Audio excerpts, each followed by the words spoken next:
7.347, disciplina a ação civil pública, de responsabilidade por danos causados ao meio ambiente, ao consumidor, a bens e direitos de valor artístico, estético, histórico, turístico e paisagístico, e da outras providências. O Presidente da República faço saber que o Congresso Nacional decreta e eu sanciono a seguinte lei. Artigo 1º. Regem-se pelas disposições desta lei, sem prejuízo da ação popular, as ações de responsabilidade por danos morais e patrimoniais causados. Inciso 1. Ao meio ambiente. 2. Ao consumidor. 3. A bens e direitos de valor artístico, estético, histórico, turístico e paisagístico. 4. A qualquer outro interesse difuso ou coletivo. Inciso 5. Por infração da ordem econômica. 6. A ordem urbanística. 7.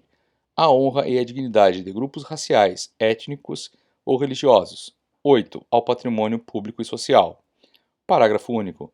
Não será cabível ação civil pública para veicular pretensões que envolvam tributos, contribuições previdenciárias, o Fundo de Garantia do Tempo de Serviço, FGTS, ou outros fundos de natureza institucional cujos beneficiários podem ser individualmente determinados. Artigo 2º. As ações previstas nesta lei serão propostas no fórum do local onde ocorrer o dano, cujo juízo terá competência funcional para processar e julgar a causa. Parágrafo único. A propositura da ação prevenirá a jurisdição do juízo para todas as ações posteriormente intentadas, que possuam a mesma causa de pedir ou o mesmo objeto. Artigo 3º. A ação civil poderá ter por objeto a condenação em dinheiro ou o cumprimento de obrigação de fazer ou não fazer. Artigo 4º.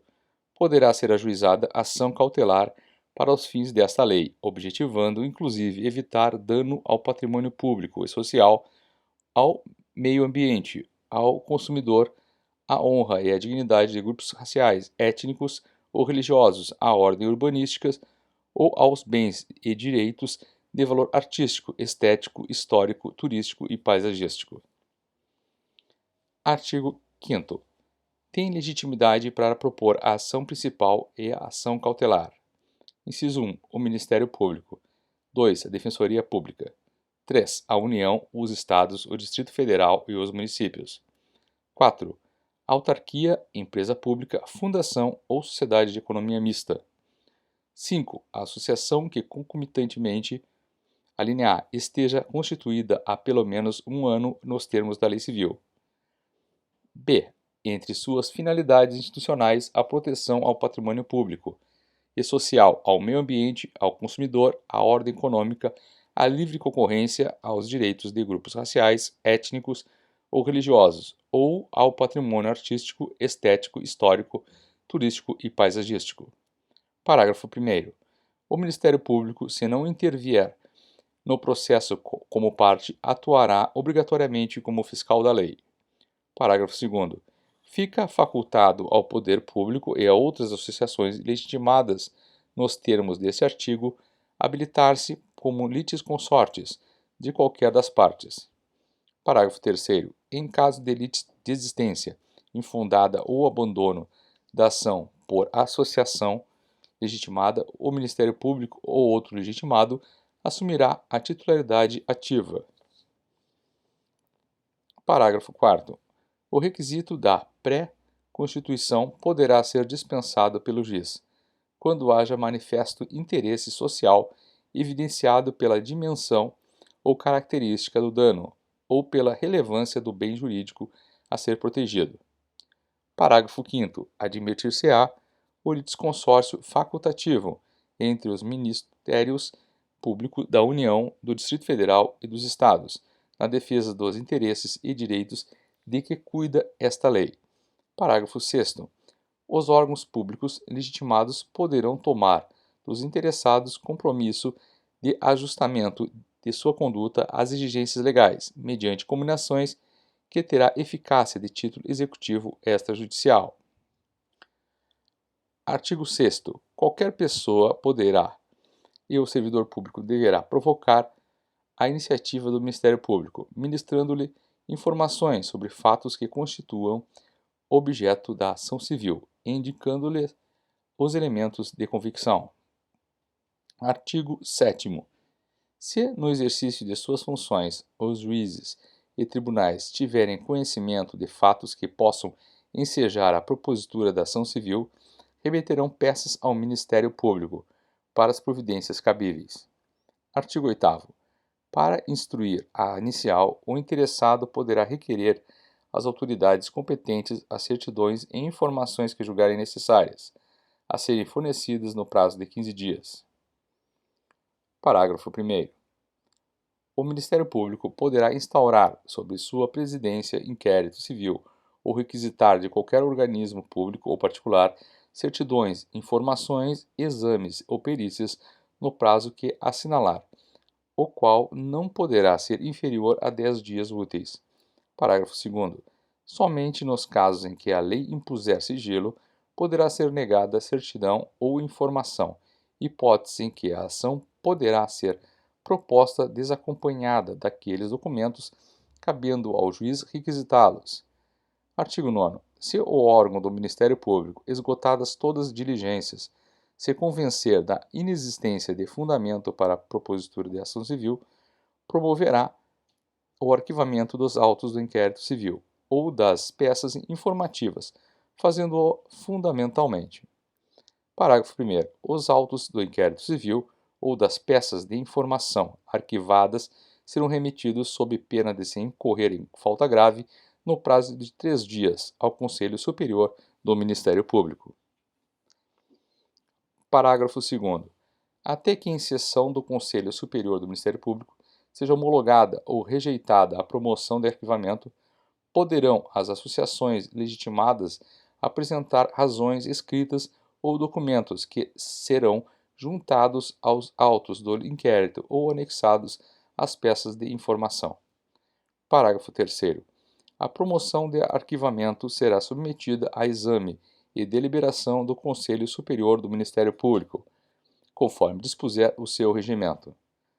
Parágrafo 4º. Deixando o Conselho Superior de homologar a promoção de arquivamento, designará, desde logo, outro órgão do Ministério Público para o ajuizamento da ação. Artigo 10.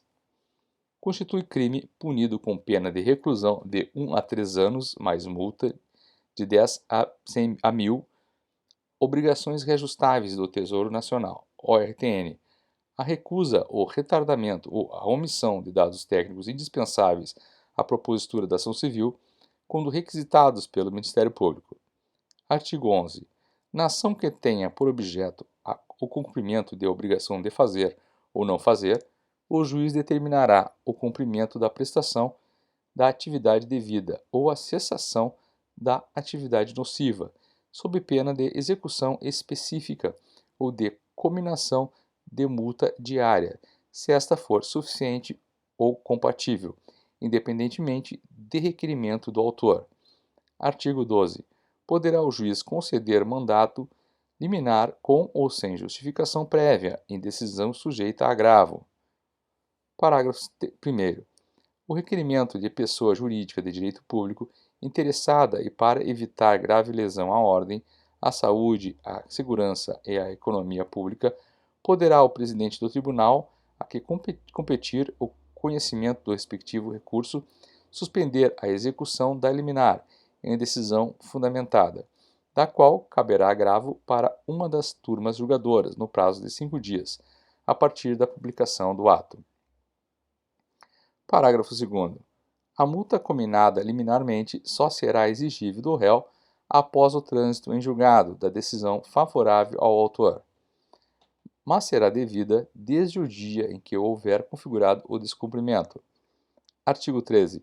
Havendo condenação em dinheiro, a indenização pelo dano causado reverterá a um fundo gerido por um conselho federal ou por conselhos estaduais, de que participarão necessariamente o Ministério Público e representantes da comunidade, sendo seus recursos destinados à reconstituição dos bens lesados.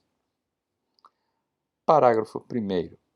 Enquanto o fundo não for regulamentado, o dinheiro ficará depositado em estabelecimento oficial de crédito, em conta com correção monetária. Parágrafo 2º. Havendo acordo ou condenação com fundamento em dano causado por ato de discriminação étnica, dos termos do disposto no artigo 1º desta lei, a prestação em dinheiro reverterá diretamente ao fundo de que trata o caput e será utilizada para ações de promoção da igualdade técnica, conforme definição do Conselho Nacional de Promoção da Igualdade Racial, na hipótese de extensão nacional ou dos Conselhos de Promoção de Igualdade Racial, estaduais ou locais, nas hipóteses de danos com extensão regional ou local, respectivamente. Artigo 15. O juiz poderá conferir efeito suspensivo aos recursos para evitar dano irreparável à parte. Artigo 15. Decorridos 60 dias do trânsito em julgado da sentença condenatória, sem que a associação autora lhe promova a execução, deverá fazê-lo o Ministério Público, facultada igual iniciativa aos demais legitimados. Artigo 16. A sentença civil fará coisa julgada erga omnes nos limites da competência territorial do órgão prolator, exceto se o pedido for julgado improcedente, por insuficiência de provas, hipótese em que qualquer legitimado poderá intentar outra ação com idêntico fundamento, valendo-se de nova prova. Artigo 17. Em caso de litigância de má-fé, a associação autora e os diretores responsáveis pela propositura da ação serão solidariamente condenados em honorários advocatícios e ao decúplo das custas, sem prejuízo da responsabilidade por perdas e danos. Artigo 18. Nas ações de que trata esta lei, não haverá adiantamento de custas, emolumentos, honorários, perícias, quaisquer outras despesas, nem condenação da associação autora, salvo comprovada má-fé, em honorários de advogado, custas e despesas processuais. Artigo 19. Aplica-se à ação civil pública prevista nesta lei, o Código de Processo Civil aprovado pela Lei 5.869, naquilo em que não contrarie suas disposições. Artigo 20.